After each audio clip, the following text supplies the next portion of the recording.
Vamos lá para mais um complemento, né?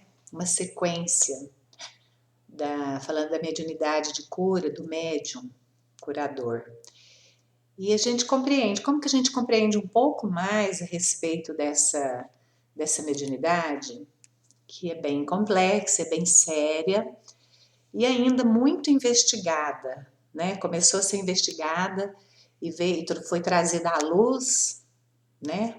Começou a levantar a ponta do véu por Allan Kardec, e ele fala o seguinte: atualmente pouco se tem abordado sobre esse tema, mediunidade curadora, pelos magnetizadores espíritas nos campos de pesquisa e estudos da ciência do magnetismo. Então, a mediunidade curadora, o que é? É a faculdade que o homem tem de curar ou aliviar as dores pela simples imposição das mãos ou pela prece. Assim define Kardec no Livro dos Médiuns, né? Que foi dito em 1861. Porém, os espíritos acrescentam: esta faculdade não é essencialmente mediúnica. Ela possui-na todos os verdadeiros crentes, sejam médiuns ou não. As mais das vezes é apenas uma exaltação do poder magnético fortalecido, se necessário, pelo concurso dos bons espíritos. Também dito por Kardec. O que significa dizer que a faculdade curadora pertence a todos as que acreditam na capacidade de curar e que possuem esse poder magnético, que muitas vezes ele é fortalecido e é ampliado pelos bons espíritos, como enfatizado pelos espíritos. Então, no item 175 do Livro dos Médiuns, Kardec aprofunda esses questionamentos, buscando entender se o médium de cura é apenas um intermediário dos espíritos, isto é, se não há nenhuma participação ativa de sua parte no processo da cura, uma vez que ele não utiliza de passes ou toques magnéticos. Então, vem a pergunta: há pessoas que verdadeiramente possuem o dom de curar pelo simples contato, sem o emprego dos passes magnéticos? Certamente.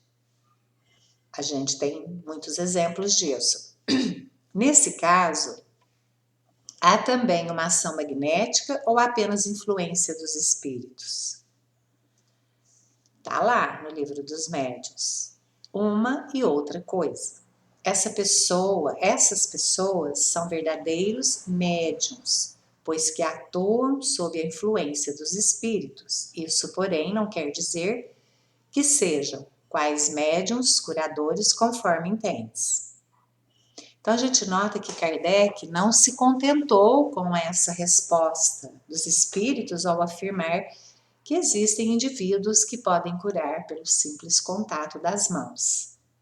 Então, o mestre continua interrogando, não por ter dúvida do fenômeno em si, mas porque, além de existir vários relatos na história, ele mesmo já havia ferido casos semelhantes.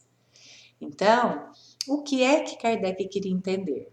É se existia uma ação magnética na mediunidade curadora, pois a gente lembra que ele já havia estudado e praticado o magnetismo por 35 anos, antes de começar a estudar os fenômenos espíritas, e ele entendia profundamente, né, que o poder magnético pode curar.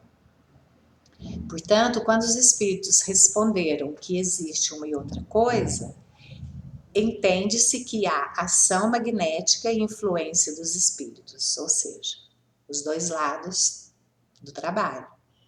E para elucidar ainda mais, os espíritos enfatizam, não quer dizer que sejam quais médiuns curadores conforme o entendem. Então, com isso, a gente pode concluir?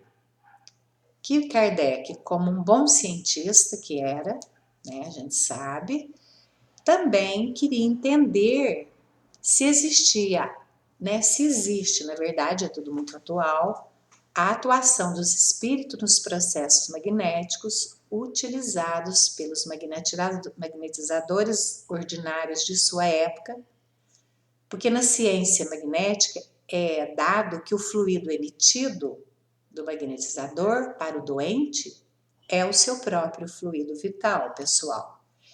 Então, vem algumas outras perguntas. Entretanto, o médium é um intermediário entre os espíritos e o homem.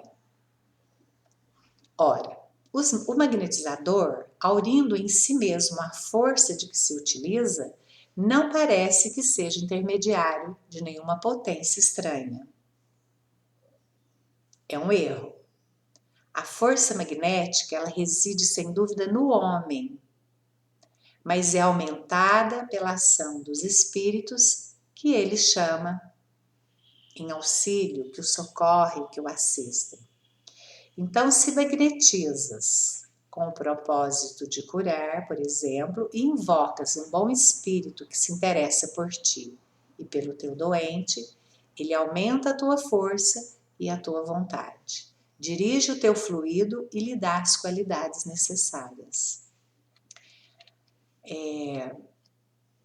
Agiria com maior eficácia aquele que, tendo a força magnética, acreditasse na intervenção dos espíritos?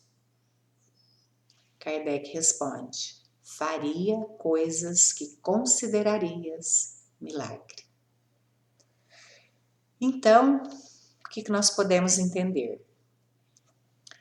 Que todos os magnetizadores são mais ou menos aptos a curar, desde que saibam conduzir-se convenientemente, ao passo que nos médiuns curadores a faculdade é espontânea e há alguns até a possuem sem jamais terem ouvido falar disso. Então, gente, olha, o médium curador, exatamente, emite pouco de seu próprio fluido. Ele sente a corrente do fluido entrando, né? E até estranho, que não lhe pertence, que o penetra e para o qual serve de condutor. É com esse fluido que ele magnetiza. E aí está o que caracteriza o magnetismo espiritual e o distingue do magnetismo animal. Um vem do homem, o outro dos espíritos. Então, como se vê aí, não existe, nada existe de maravilhoso, mas um fenômeno resultante de uma lei da natureza que não era conhecida e que ficou, então, está lá registrada, Kardec, 1864, Revista Espírita, Médiuns Curadores. E outra coisa, nós precisamos compreender assim, que sendo o fluido humano menos ativo, exige uma magnetização continuada e um verdadeiro tratamento, por vezes muito longo. Gastando o seu próprio fluido, o magnetizador se esgota e entra em fadiga, pois dá de seu próprio elemento vital. Por isso, ele deve, de vez em quando, parar e recuperar as suas forças.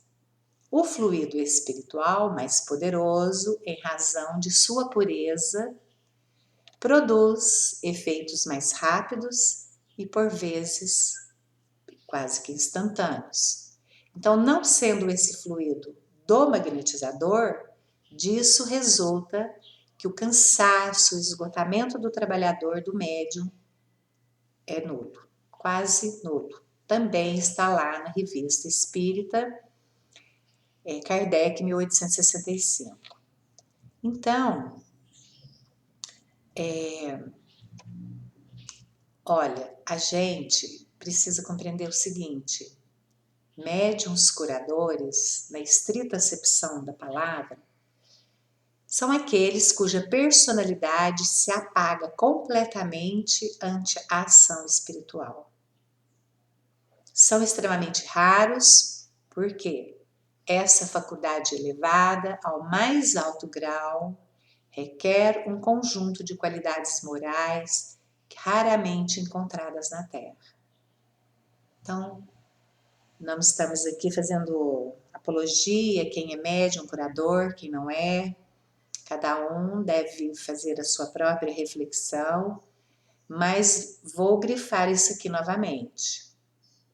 O médium curador é aquele que é o canal condutor da espiritualidade, cuja personalidade se apaga completamente ante a ação espiritual, ou seja, só é evidenciado o trabalho dos espíritos e a pessoa, o médium encarnado, ele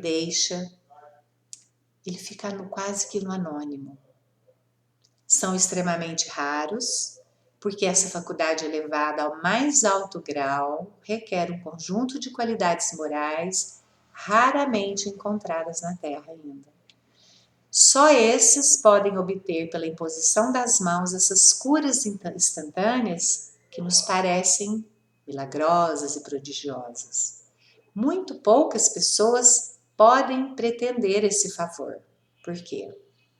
Sendo o orgulho e o egoísmo as principais fontes das imperfeições humanas, daí resulta que o que se gabam de possuir esse dom estão nas piores condições para obtê-lo, porque essa faculdade é privilégio exclusivo da modéstia, da humildade, do devotamento, do desinteresse. Então isso aqui, é um parágrafo importantíssimo para aqueles que estão ingressados aí nos trabalhos de cura de uma casa.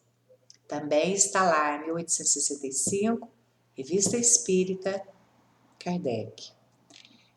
Então, nós precisamos realmente estarmos atentos, né? Porque existem muitas fontes de pesquisa, de estudos que a gente pode buscar, que a gente pode pesquisar para que a gente possa aumentar aí nosso grau de compreensão e de entendimento com relação a esse trabalho, né, que a gente acredita que muitos estejam trazendo aí como veículo, né, como nós diríamos, que é o dom que a gente acredita que tenha. Porque uma coisa a gente precisa deixar bem esclarecido é o seguinte: ninguém pode falar para você que você tem esse ou aquele dom. Nós temos a obrigação, com a nossa própria consciência, de sabermos qual é o dom, qual é a minha habilidade, qual é o meu compromisso. Então, não é o outro que fala isso para mim. Eu não posso fazer um trabalho sugestionado pelo achismo ou porque o outro acredita. Até se for a própria espiritualidade a me dizer isso, claro que aí o mérito de credibilidade é maior, mas eu tenho que sentir esse dom pulsante em mim. Porque é muito sério nós envolvermos uma outra pessoa em algo que nem eu mesmo tenho confiança de estar fazendo, estar praticando. Então é algo que vai calar fundo no meu coração, na minha alma. Então, Por isso a mediunidade de cura, ela envolve e exige muito, mas muito mais conhecimento, compreensão, estudo por parte do trabalhador que traz esse dom, essa habilidade. Então, porque a mediunidade de cura é uma capacidade possuída por certos médiuns de curarem moléstias.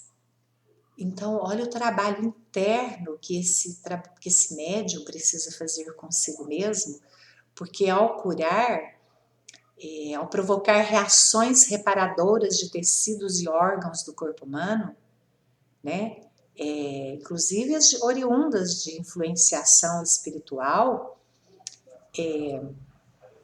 ele fica engrandecido aos olhos dos outros e aquilo pode afetá-lo sobremaneira, levando-o a desenvolver sentimentos malsãos da vaidade, da ganância. Então, bem ao final desse estudo, nós vamos listar alguns fatores e algumas observações que são necessárias aí para a gente atentar, né, quanto ao comportamento que o trabalhador, todos nós trabalhadores, mas principalmente aquele que traz essa habilidade, esse dom de ser o medianeiro entre os dois planos da vida, né, a vida física e a vida espiritual, estando trabalhando em conjunto com essa espiritualidade, com os médicos, com enfermeiros, trazendo remédios, aplicando, e o trabalho maior é da espiritualidade, por isso o médium curador tem que ficar em segundo plano, terceiro plano, escondido, anônimo. E será que todos estão vivenciando desta forma? Estão estudando? Pegue o livro, os livros de Kardec, que a gente está citando aqui, e vai lá na página, na parte dos fluidos, dos magnetizadores. Vamos estudar e saber como se processa esse trabalho.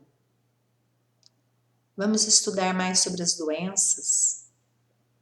Não nos aprofundarmos no sentido, porque nós não temos a formação acadêmica, mas temos a obrigação de elucidar, de trazer mais clareza para nos tornarmos aquele canal mais consciente, mais responsável e trazendo um pouco mais de conhecimento, né, das moléstias, principalmente das moléstias espirituais, porque nós sabemos que o corpo somatiza a doença que está na alma. E quando ela cai para o nosso corpo físico, é porque ela já existe lá, em algum ponto, em algum nível das nossas, né, do conjunto todo que nos compõe. Então, para que a cura seja efetivada, tem que haver o concurso dos bons espíritos que nos assistem, do mediador, porém, do paciente. A cura só se efetiva verdadeiramente com a participação efetiva do paciente, podendo ser curado ou não dentro daquelas circunstâncias que nós listamos lá no início, nos primeiros vídeos, né, de estar apto ou não à cura. E nós vamos aqui encerrar esse vídeo e voltamos muito em breve.